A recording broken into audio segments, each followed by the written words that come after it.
Harta karun yang hilang, sebuah kerajaan yang tenggelam, dan demam emas modern yang lagi heboh banget di Indonesia. Hari ini, kita bakal nyelam lebih dalam ke semua kisah ini.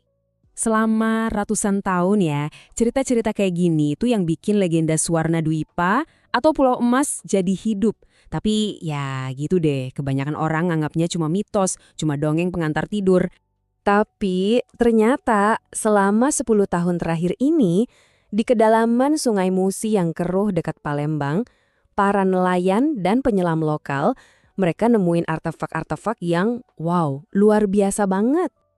Bayangin deh, mereka nemuin patung-patung Buddha berhiaskan permata. Dan ukurannya tuh nggak main-main, banyak yang hampir seukuran manusia asli. Benda-benda ini udah 1000 tahun loh nggak pernah dilihat orang.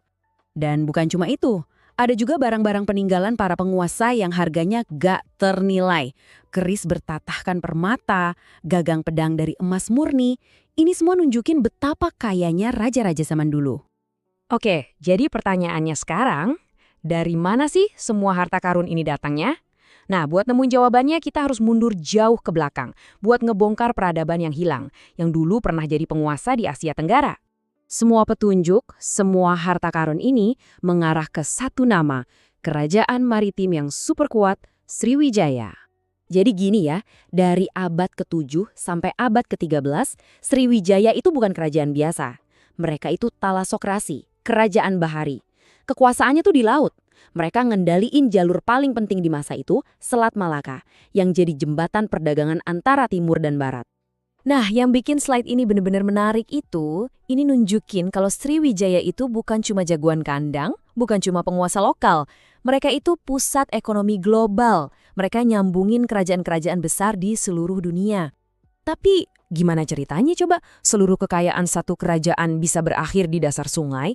Dan yang lebih aneh lagi, kenapa kondisinya bisa awet banget seolah-olah baru kemarin jatuhnya? Nah, ini dia kuncinya. Beda sama kerajaan lain yang bangun candi-candi batu megah, Sriwijaya itu adalah peradaban air.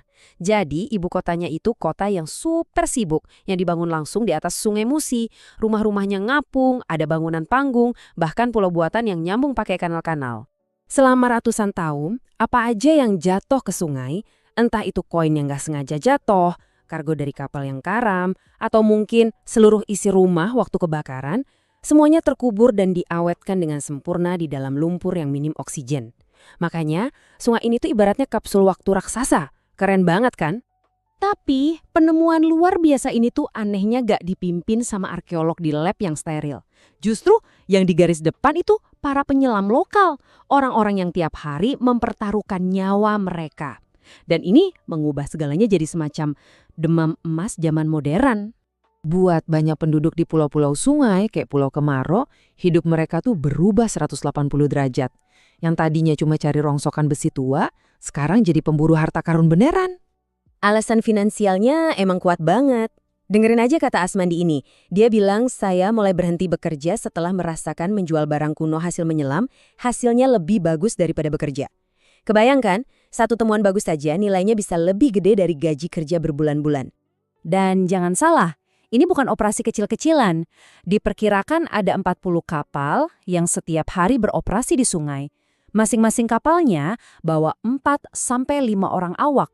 Semuanya pakai pompa penyedot bertenaga tinggi buat ngeruk dasar sungai. Tapi pekerjaan ini bahaya banget, sumpah. Penyelamnya itu pakai peralatan seadanya, cuma kompresor udara yang dimodif pakai selang panjang. Mereka nyelam berjam-jam, ngadepin risiko yang gede banget, cuma demi satu kesempatan nemuin sesuatu yang bisa mengubah hidup mereka. Nah, setiap kali ada artefak yang diangkat dari lumpur, muncul satu perdebatan besar, satu pertanyaan penting. Ini sebenarnya penemuan atau justru perusakan? Jadi ada dua kubu nih. Di satu sisi, ada yang bilang penemuan ini seheboh nemuin kota Atlantis yang hilang, bikin nama Sriwijaya jadi sorotan dunia. Tapi di sisi lain, arkeolog Indonesia justru khawatir. Mereka bilang ini penjarahan liar. Artefak-artefak berharga dijual ke pasar gelap sebelum sempat diteliti. Artinya, sejarah itu dihapus, justru di saat dia baru aja ditemukan. Padahal, secara hukum, aturannya udah jelas banget loh. Semua benda ini tuh milik negara. Tapi ya, realitanya di lapangan beda. Godaan dari pasar gelap itu seringkali terlalu kuat buat ditolak. Akhirnya, sejarah yang tak ternilai harganya ini ya hilang, masuk ke koleksi-koleksi pribadi di seluruh dunia. Dan inilah yang membawa kita ke pertanyaan terakhir yang paling penting. Sungai Musi ini menyimpan sisa-sisa fisik dari salah satu kerajaan maritim terbesar dalam sejarah.